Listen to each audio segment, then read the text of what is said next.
మరో breaking news అందుంది మనకి. ముఖ్యమంత్రి సహాయ నిధి నుంచి విడుదలయ్యే డబ్బులు కొందరు నొక్కేస్తున్నారా? మాకు ఖర్చులుంటాయి పేరుతో టీఎన్ఎస్ఎఫ్ రాష్ట్ర ప్రధాన కార్యదర్శి ఏకంగా 8 లక్షల రూపాయలు కొట్టేయడం ఉమ్మడి కడప జిల్లాలో చర్చగా మారింది. పేదల వైద్య ఖర్చులకు సీఎం చెల్లించిన నిధులను చేతివాటం ప్రదర్శిస్తారా అంటూ విమర్శలు వస్తున్నాయి. నందలూరు మండలానికి చెందిన తుంటి ఎల్లయ్యకు కంటి సమస్య వచ్చింది. పాక్షికంగా చూపు కోల్పోవడంతో చికిత్సకు 30 లక్షలు అవసరమయ్యాయి. సీఎం సహాయ నిధికి దరఖాస్తు చేయడంతో ఈ మధ్య 14 లక్షల రూపాయలు విడుదలయ్యాయి. ఎల్లయ్య బ్యాంక్ ఖాతాలో డబ్బులు పడ్డాయి. అంతే, ఓ టీఎన్ఎస్ఎఫ్ నాయకుడు వేణుగోపాల్ అతని ఇంటి ముందు ఊడిపడ్డాడు. దాంతో బలవంతంగా సంతకం చేయించుకున్నాడని బాధితుడు ఎల్లయ్య చెప్తున్నాడు. కట్ చేస్తే 8 లక్షల రూపాయలను టీఎన్ఎస్ఎఫ్ రాష్ట్ర ప్రధాన కార్యదర్శి ఖాతాకు బదిలీ అయ్యాయి. దీంతో షాక్ అయిన ఎల్లయ్య లబో దిబోమంటున్నాడు. అదేమని ప్రశ్నిస్తే మాకు ఖర్చులుంటాయి కదా అని టీఎన్ఎస్ఎఫ్ నాయకుడు వేణుగోపాల్ దబాయించాడని బాధితుడు చెప్తున్నాడు.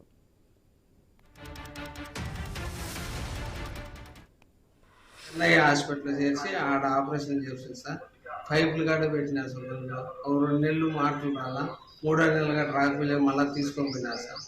మళ్ళీ ఆపరేషన్ చేసి ఈ పక్క మార్చేసి పైప్ వేసింది సార్. ఇట్లా ఎడగడ ఆపరేషన్ చేసింది. ఆ పైపు వేయటం వల్ల కొంత మాట వచ్చింది సార్. 35 లక్షలు దాకా ఖర్చు అయింది సార్. బిల్లులు అయితే అన్నీ ఉన్నాయి. కానీ మేము ఫస్ట్ మాట రాకముందు చేసిన ఆపరేషన్ బిల్లు వరకే పెట్టినారు సార్ 26 లక్షలు. దాంట్లో 14 లక్షలు శాంక్షన్ అయింది వచ్చిందని మాకైతే చెప్పలేదు సార్. మాకు ఇన్ఛార్జి కానీ ఎవరు చెక్ కానీ మా చేతికి ఏమి లేదా. బ్యాంక్ వాళ్ళకి తొడుకోమైండ్రు, డబ్బులు వచ్చింది రమ్మని సంతకాలు చేసుకున్నారు. డబ్బులు అయితే అకౌంట్లో పడింది సార్. మళ్ళీ 20 నిమిషాల కల్లా 8 లక్షలు కట్ అయిపోయినట్టు వచ్చింది సార్. అప్పుడు నేను అడిగితే ఫలానా వేణుగోపాల్ అకౌంట్లో పడింది దాన్ని చెప్పినారు సార్ బ్యాంక్ వాళ్ళు. వాళ్ళు అడిగితే మీకు చెప్పింది ఆ రోజు 6 లక్షలు అని ఇచ్చామనింది. అందుకే మీకు 6 లక్షలు ఇచ్చినాము, 8 మేము తీసుకున్నాం, మా ఖర్చులు ఉన్నాయని చెప్పినారు. ముఖ్యమంత్రి సహాయ నిధి నుంచి విడుదలయ్యే డబ్బులు కొందరు నొక్కేస్తున్నారు. మాకు ఖర్చులుంటాయి పేరుతో టీఎన్ఎస్ రాష్ట్ర ప్రధాన కార్యదర్శి ఏకంగా 8 లక్షల రూపాయలు కొట్టేయడం ఉమ్మడి కడప జిల్లాలో అయితే చర్చగా మారిందని చెప్పాలి. రైట్గా ఇదే అంశానికి సంబంధించి మరింత సమాచారం మా ప్రతినిధి ప్రసాద్ శర్మ అందిస్తారు ఫోన్ లైన్లో. ప్రసాద్ శర్మ.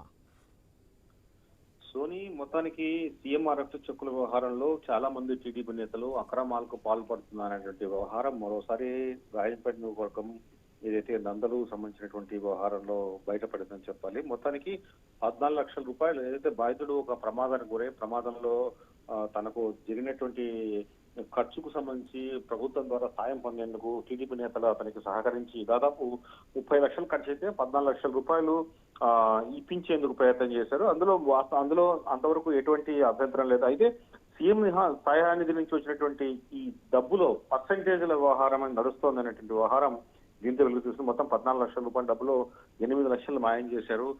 వాళ్ళు ఖర్చుల కింద తర్వాత ఇతర ఖర్చుల కింద వాడుకున్నటువంటి తీవ్రమైన అభియోగాలు సంబంధించిన బాధిత వ్యక్తి ఎవరైతే తుంటి ఎల్లయ్య ఉన్నారో చేస్తున్నారో తనకు ఒక ప్రమాదంలో తలకు బలమైన గాయం కావడం, చికిత్స పొందిన తర్వాత తనకు 30 లక్షల రూపాయలు ఖర్చు అయిందని తనకు దీనికి ఇప్పిస్తా అని చెప్పి కొంతమంది టీడీపీ నేతలు తమ దగ్గరకు వచ్చారని ఈ నేపథ్యంలోనే ఏదైతే టీఎన్ఎస్ఎఫ్ రాష్ట్ర ప్రధాన కార్యదర్శిగా ఉన్నటువంటి వేణుగోపాల్ సంబంధించిన వ్యక్తులు తన దగ్గరకు వచ్చి చేశారు. తర్వాత డబ్బులు వచ్చిన తర్వాత తన అకౌంట్ నుంచి తన ముందుగానే బ్యాంక్ తీసుకెళ్లి డ్రా చేస్తా అని చెప్పి వసూలు చేసినటువంటి సంతకాలు తీసుకుని అందులోంచి 8 లక్షల రూపాయలు డ్రా చేసుకోవడం జరిగిందని, ఇంటికి వచ్చిన తర్వాత ఆ మెసేజ్ చూసి తన అవాక్ అయ్యారంటూ కూడా అతను చెప్పడం జరుగుతుంది. తనకు జరిగిన అన్యాయం పైన ఆయన కొంతమంది మీడియా ప్రతినిధులను ఆశ్రయించారు. తర్వాత తనకు మీడియాకు బహిరంగంగా చెప్పడం జరుగుతుంది. అయితే మీడియాకి ఎప్పుడైతే చెప్పి ఈ విషయం వెలుగులోకి వచ్చిందో అంటే సీఎంఆర్ఎఫ్ చెక్కుల్లో గోల్మాల్ జరుగుతోంది, కొంతమంది నాయకులు దీనికి ప్రధాన సూత్రధారులుగా పాత్రలుగా ఉంటూ పనిచేస్తున్నటువంటి వ్యవహారం బయటకు పొక్కడంతో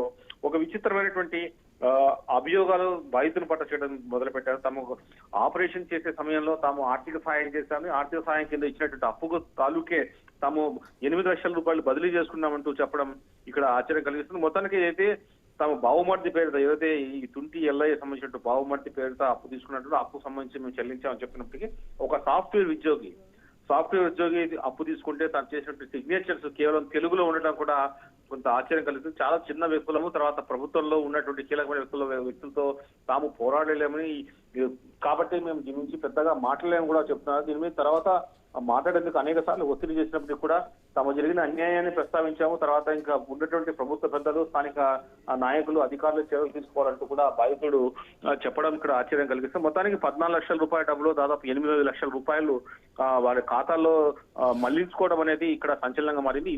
ఇదే కాకుండా సీఎంఆర్ఎఫ్ చెప్పుల వ్యవహారంలో చాలా మంది ఇదే తంతు జరుగుతోంది, ఇదే రకంగా వ్యవహరిస్తున్నారు. చాలా చోట్ల కొంతమంది వారే ఈ సీఎంఆర్ఎఫ్ సంబంధించినటువంటి బాధితులను గుర్తించడం, అర్హులయ్యి తర్వాత డబ్బులు వచ్చేటువంటి వాటిని గుర్తించి వాటి ద్వారా అప్లై చేసి తర్వాత వచ్చేటువంటి వాటిలో కమిషన్ తీసుకుంటున్నటువంటి ఆరోపణలు ఇప్పుడు ఉన్నాయి. ఆ ఆరోపణలకు ఈ అంశం పూర్తిగా బలం చేకూరుస్తుందని చెప్పాలి. Soni, right, thanks for the information Prasad Sharma.